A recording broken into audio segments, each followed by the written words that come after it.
Improving your AI agents with annotations. This is a video which is a follow-up of my recent video, which was kind of an introductory about evals, LLM as an agent, and how to actually build reliable AI agents. Today, we are going to dive deeper into how you can annotate your data and based on this, build your specific evals.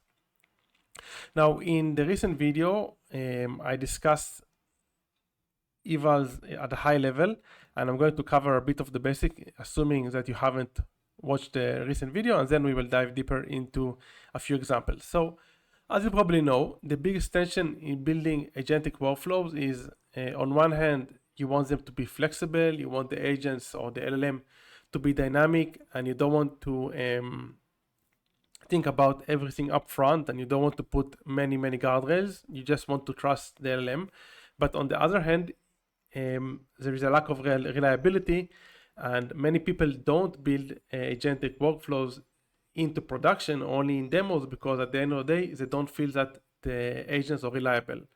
So I had the misconception that agents are not reliable until I understood that it's not that they are unreliable. I was just building incorrectly, and we need to build better evals, better tests, and bake in more dynamic guardrails into the process in order to make the agent reliable, different agents reliable.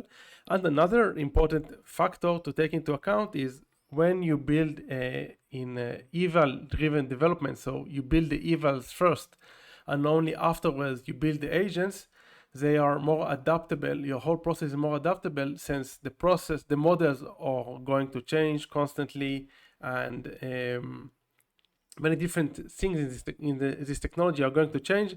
And if you have the evals, you basically have the benchmarks, and you can always very easily compare to the recent benchmarks and results, and based on this you can build. So building evals upfront make the whole process more bulletproof.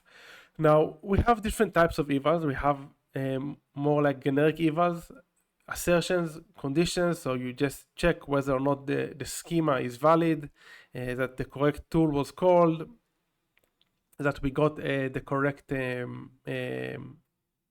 code from the API call, etc. We have more subjective evals, so checking hallucinations, checking the reasoning trajectory, checking helpfulness of the AI agent, etc.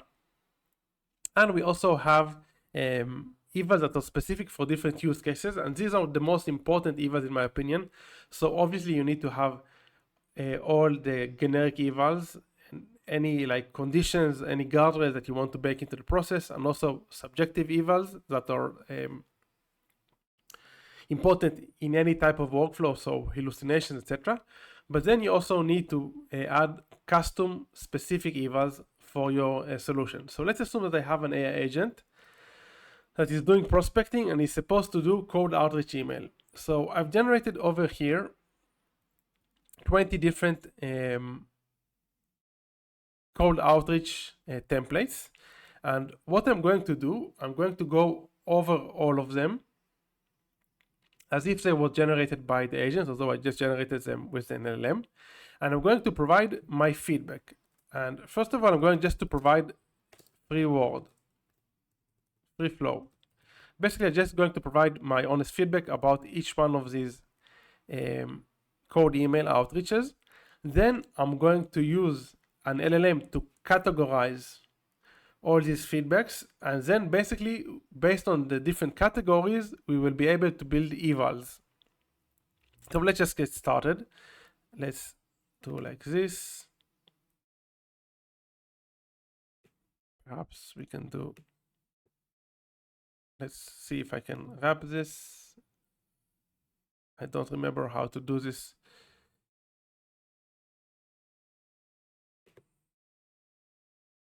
Let's see if I did this. Yes, I did this correctly. I didn't remember how to do this in Google Sheets, but was able to pull it off. Let's do like this.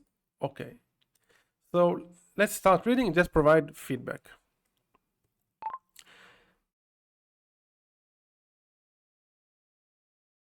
First of all, I don't like the use of the EM dashes.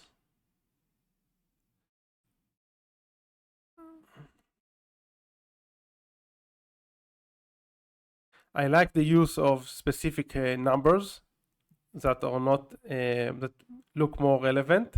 I mean, don't look I mean 38 is good. I don't feel that the call to action is powerful enough. It's not clear enough what is it in it for them. Okay, now let's move to the next one. Quick question about your company explainer videos. I just rewrote your homepage explainer. Great script, could be snappier at 60 sec.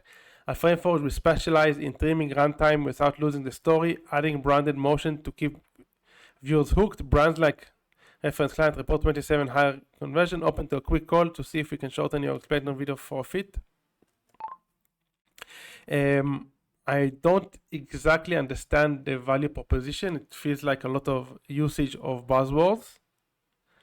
I do like the call to action.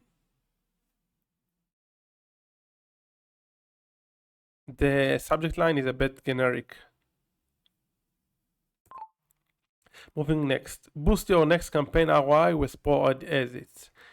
Saw your LinkedIn post about the upcoming launch. Congrats. With FrameForge, our editors turn launch footage into full funnel assets, hooks for ads, cutdowns for socials, hero videos for email. One client stretched a single shoot into 42 pieces of content. Could brainstorm similar repurposing on a 15. I really like the content of the email. I don't like the EMV dashes. The call to action could be improved because we don't suggest them just a brainstorming. We eventually want to sell to them, so be a bit more sales oriented but not too salesy. Now, in terms of the subject line, don't use spammy words such as boost. Okay, moving forward, your YouTube channel deserves cinematic polish. Hi, first name binge 3 of your tutorials, super valuable. Audio levels jump a bit though. Okay, this looks very specific. For fix that, we balance studio, add captions, b-roll. Okay, I'm not sure that I love the subject line. The fact that we're saying that it needs a bit polish can insult the prospect, feels a bit too aggressive. In the email content itself, please remove the EMV dashes, make lines a bit shorter. Whenever possible, start a new line. I really like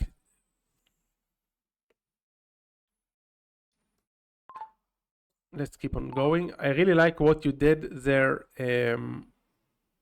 with showing that you binge specific topics, specific videos. The fact that you said audio jumps a level a bit though makes it feel as if you actually viewed the videos.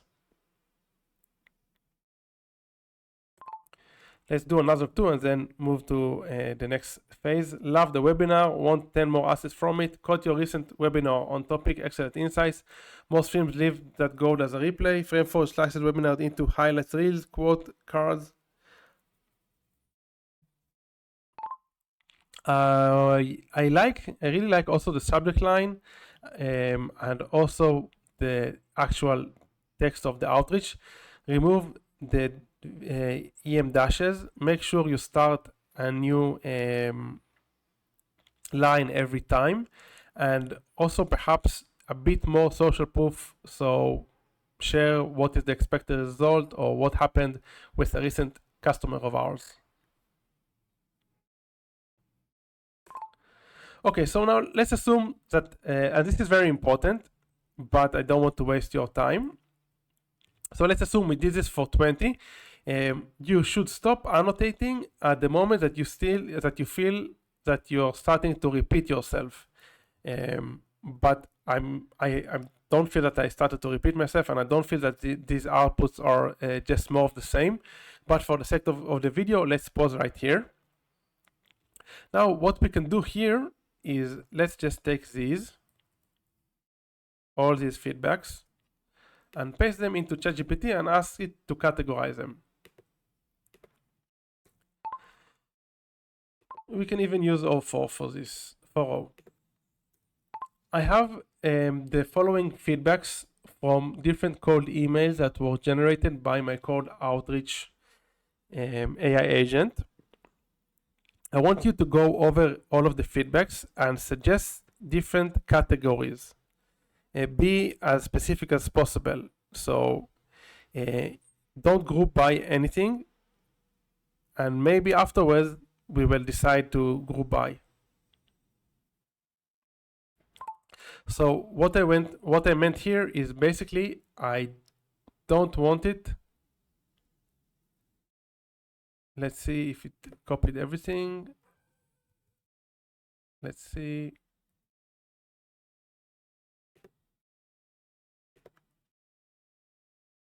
I don't want it to I wanted to build as many categories as possible, and only afterwards, if I feel that some categories are redundant, so I'm going to, let's see what it did here.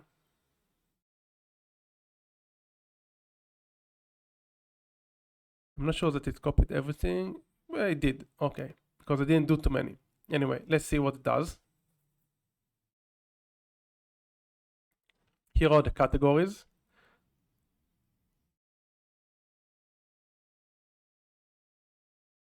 Okay, so we have categories and we have subcategories. So tone and style issues. So avoid EM dashes, start new lines, too many buzzwords, not sales oriented enough, too salesy warning. Subject line critique, we have avoid spammy words, too generic, positive feedback. Value proposition clarity, unclear what's in it for me, too vague on value, needs more concrete benefit statements, specificity and trust elements, add social proof, mention expected outcomes. So now we have all of these and we can start building evals based on these. Now if and provide judges for each one of these, create an LLM as a judge for each one of these aspects. Now if this feels too specific, too broken down, so we can ask the LLM to group by. I feel like this is a bit too many. Please group by aspects that you feel that can be grouped by.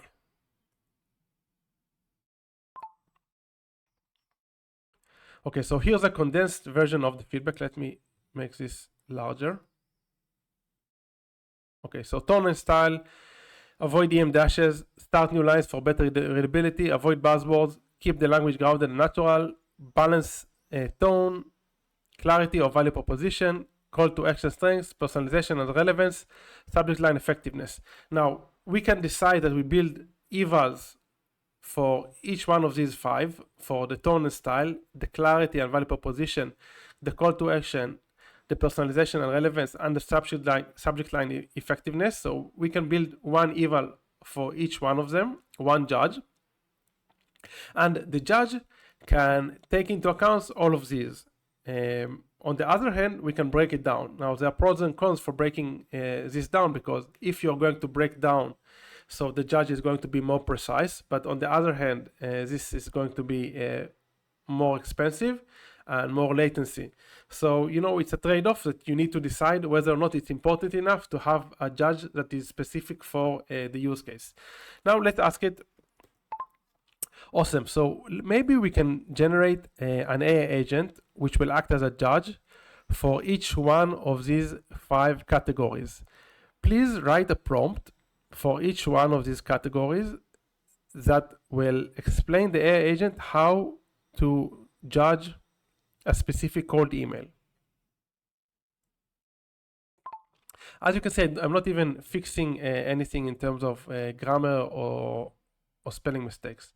So this is what is proposed as the prompt for the tone and style judge.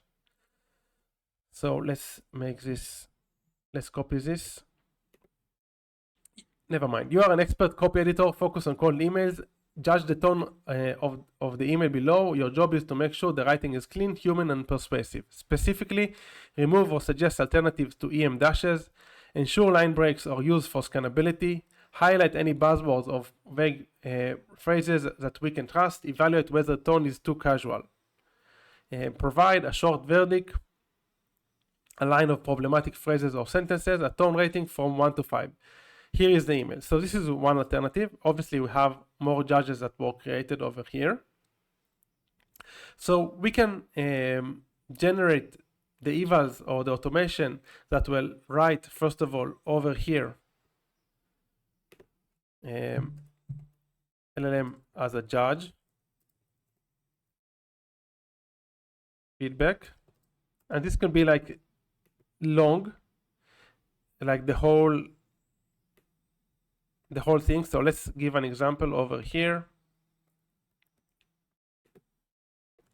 Please provide feedback for this cold email using the prompt of the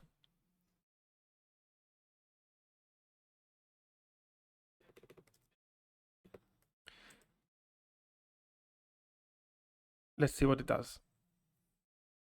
So let me paste the cold email.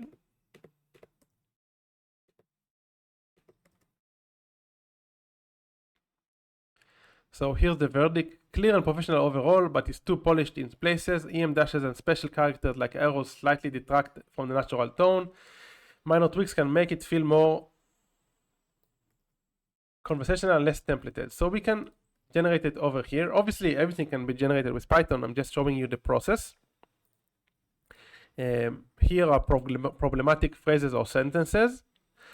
Here's the tone rating in a Likert scale, which some people say shouldn't be used, but I'm just showing you all the alternatives. And what is the most important thing at the end of the day is bottom line. Yes or no? Would you use this as cold email? Yes. So this is the most interesting thing, is actually have a pass-fail rubric.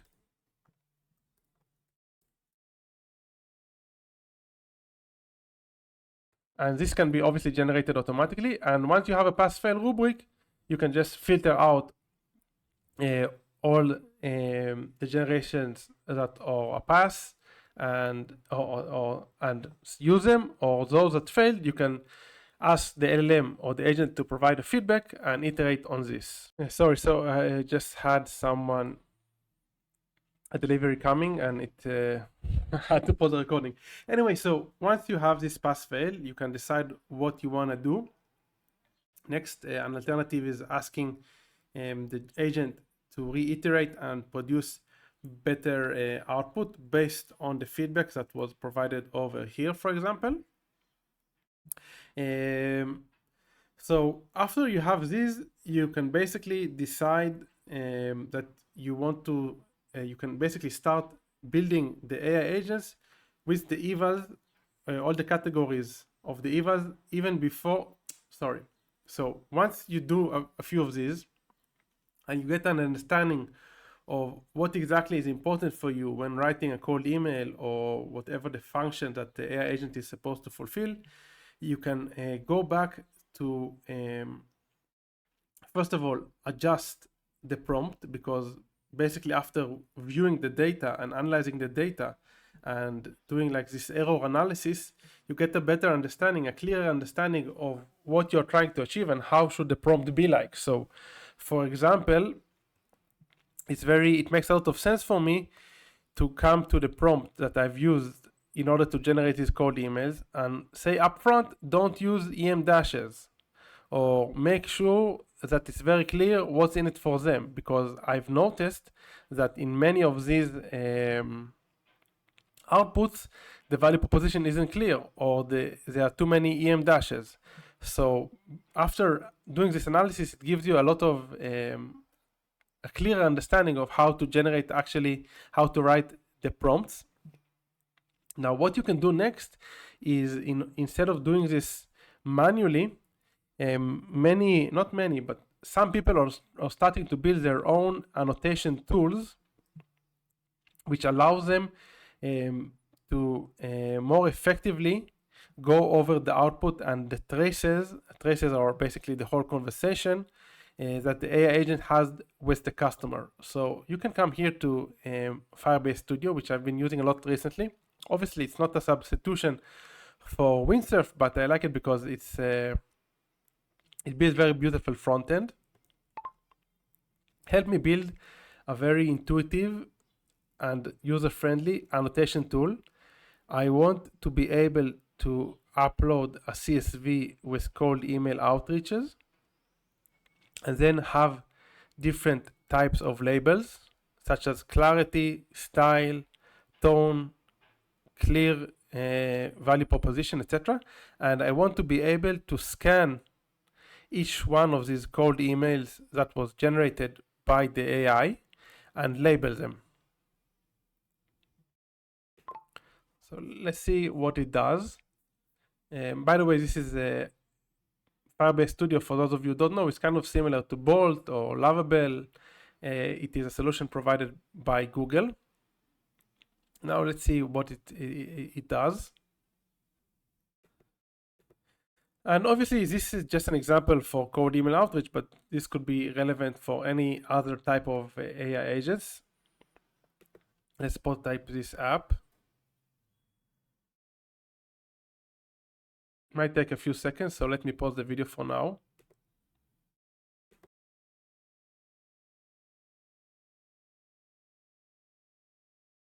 All right, so while I was waiting for the Firebase Studio to finish, I also decided to build something similar over here with just Claude Opus 4. And we can see it over here. It was actually faster and produced better output, so I might go back to using Claude. Uploading this file, it didn't get the CSVs, the image correctly, because as you can see, each line is actually treated as if it's a different email.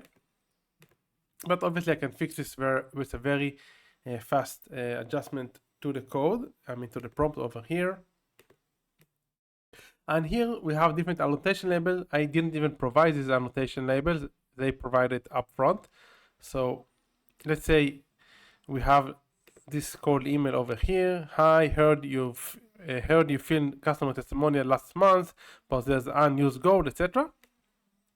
So I provide like this. So, and then I can provide here overall. I don't like this. And then I can save and continue.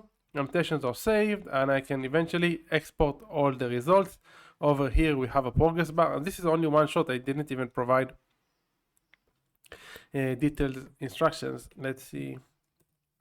Make sure you treat each cell of the CSV separately, because at the moment, for some reason, I uploaded a CSV and it thought that each line, each row, even in a cell, is different.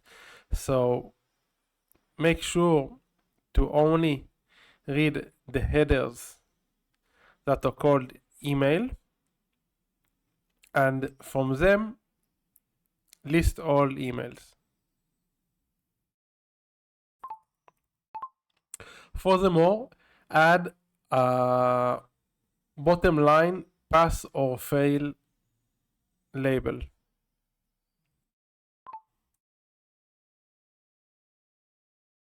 So we can adjust this.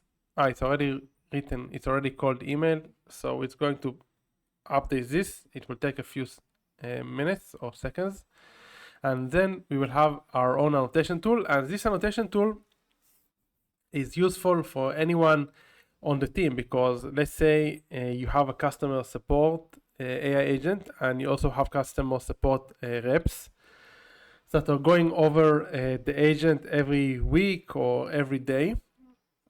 So they should be very easily, it should be very easy for them to evaluate the output and basically annotate the data. So this is why it's very important also to build this. I think it makes a lot of sense to build this front end for people who are not technical, instead of doing this manually using the email, using the CSV. Now let's see what is going to be the output.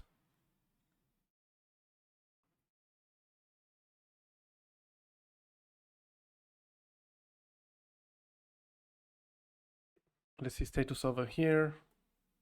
I think this is pretty much not working. Yes. One thing I've noticed with Firebase, it does produce very nice and clean front ends, but whenever you start to try to add functionality, it's kind of doesn't really work so well recently. Let's go back here. Okay, so we're done with this. Let's see the new generation. Let's open it over here. The artifact, upload the CSV. Okay, amazing. Email 1 or 20. This is what we expected. Hi, first name, code the live demo of product yesterday. Impressive engagement. I ran blah blah blah blah blah blah. Now we can annotate. So clarity is excellent. Style is formal. Tone is consultative. By the way, you can decide whether or not you want the user to be able to select a few of these. Unclear, a value proposition, let's see, we've helped, is pretty clear. Call to action is strong. Overall, it's a pass. This button isn't working, but let's move on to the next one. 5. Now it's immediately automatically moved to the next one. We can annotate it. Love this. Move to the next, etc., etc. So this is way faster, and then eventually we can also export all the results, and based on this run another analysis with the LLM or with the person, the prompt engineer. Let me think. Yeah, I think that's pretty much it. I wanted to cover today how you can look at your data, start annotating this, and build custom evals based on your specific use case. I hope you enjoyed this video. If you did, please make sure to like and subscribe, and obviously leave your comment below with your feedback. Also, please make sure to check out my newsletter, which is called No Fluff. You can find it at nofluff.online. Until next time, keep on automating.